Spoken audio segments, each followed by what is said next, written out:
Welcome to the first Mining Forum Symposium.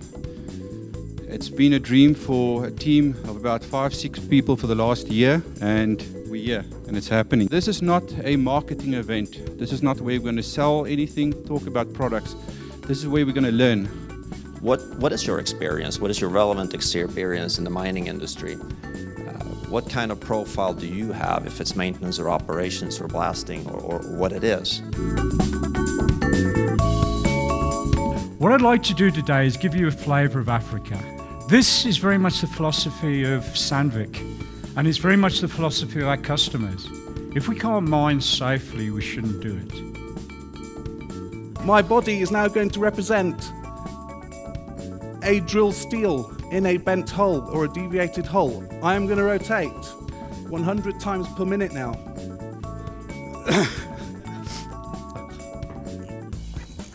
Okay, and again. And then now you'll understand if at my waist we have a joint with some threads. It's not difficult to understand how I might break fairly easily. Time studies have been around since the beginning of the industrial age, perhaps even earlier, but they've taken on a special significance as productivity, mechanization, and the objectives of economy and productivity have become more and more of an issue. 2010 was a spectacular year for drilling in a lot of ways. It was quite interesting, the Chilean miners. Somebody drilled a hole to a precision point, the intersection, to be able to ultimately rescue those miners. We're going to go through regrinding, and we're going to see that perhaps there is more to regrinding than catches the eye in the beginning.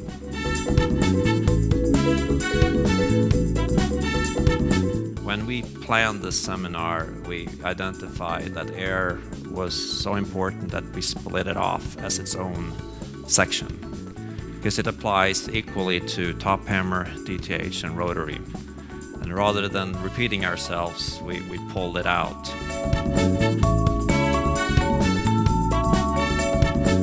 Question. From an operational standpoint, can you describe some scenarios of what kind of equipment would be best for a large mine operation versus a smaller mine operation? If there's a large volume to deal with, unless there's some radical, unique aspect to your deposit, inevitably you're going to move towards a larger hole size.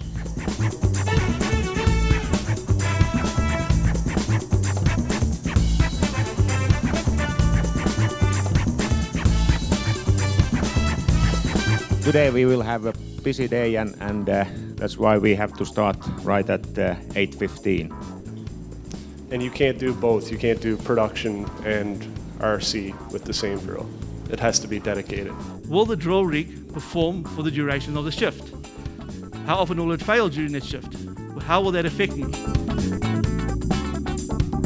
In terms of database reporting, as I mentioned, virtually all of the manufacturers are using SQL database. We have standard reports as well as custom reports we do, and it's quite easy to export the data into an Excel spreadsheet or some other spreadsheet that you might be using. We call them a fancy name called a PSSR, which is a parts and service sales representative for every mine. Visit them, have monthly meetings, talk about the problems and the issues, and we'll react on that.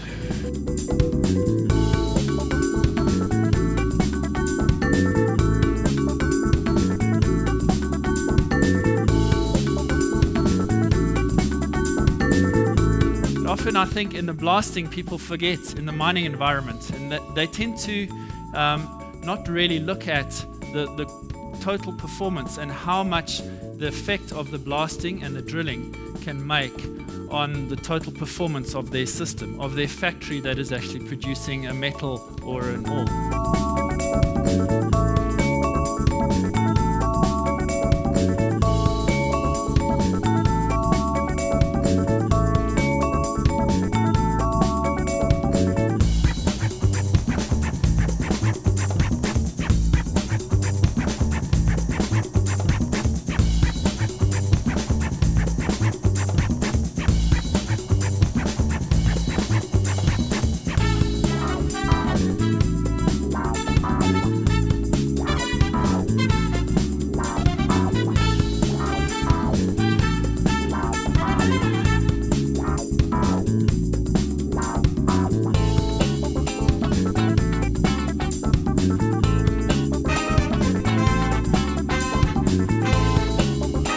It's a daily average penetration rate.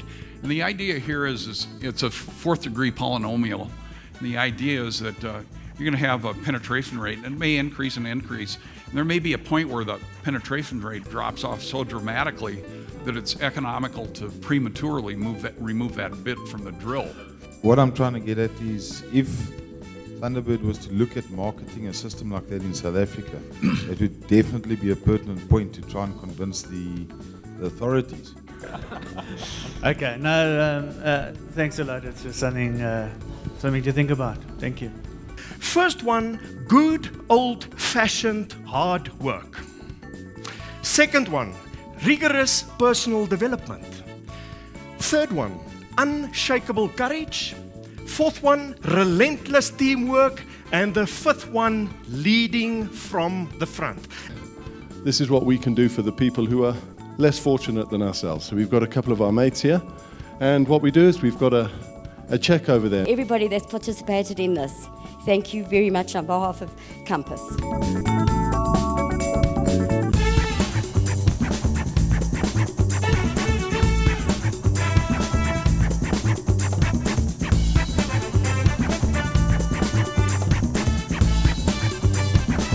I've been put on the spot a bit here by my friend the bully from Zambia.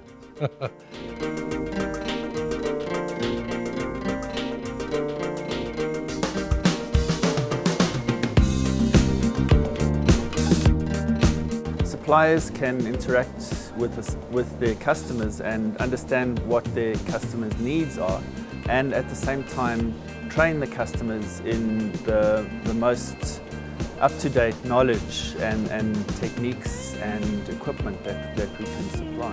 I think the real value for out of this forum is the opportunity for suppliers and end users to share experiences about some of the difficulties that they're experiencing in their own particular operations. The idea around the mining forum is basically sitting in the word forum, where we want to establish a community where we start sharing knowledge and together get to solutions and together solve mining problems. Now, in order to do this, the knowledge and the information must feed in both directions. The value that I see with users and suppliers interacting at the mining forum is that it's a learning opportunity for each, because they're able to share best practices, they're able to share their ideas, how they like to work, and it's a great chance for learning by both parties. I wanted to understand the facts behind the machines we are using, the service we get, and also in particular what I can take back to my staff up to the lowest level. Meeting people from other area and other activity and sharing the problem, you find that you are not alone. When I saw the content of it, I thought that it will add value to my role as the drill and deblast superintendent, because of my background.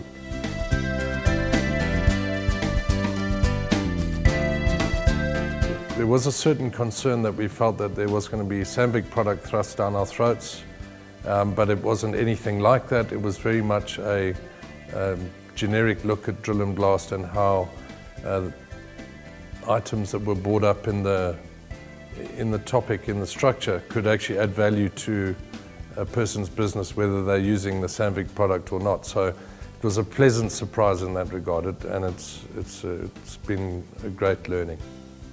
It's something new. According to me, every machine is machine. If they say no drill here, I can choose whatever I want. But according to what I learn here, I must choose for the hard stuff, DTH drilling, and for soft ground, rotary drilling. How blasting and drilling are very narrow connected.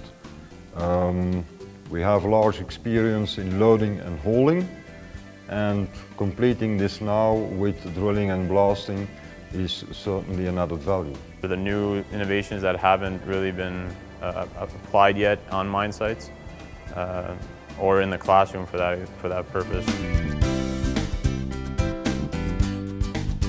I felt that from intrinsically my value system that this was a great opportunity to give back to the communities that make us successful, and to the let's face it, we're very fortunate people working in the mining industry to be able to give back to the community and the local communities that are less fortunate than we are. I think it was a good aspect.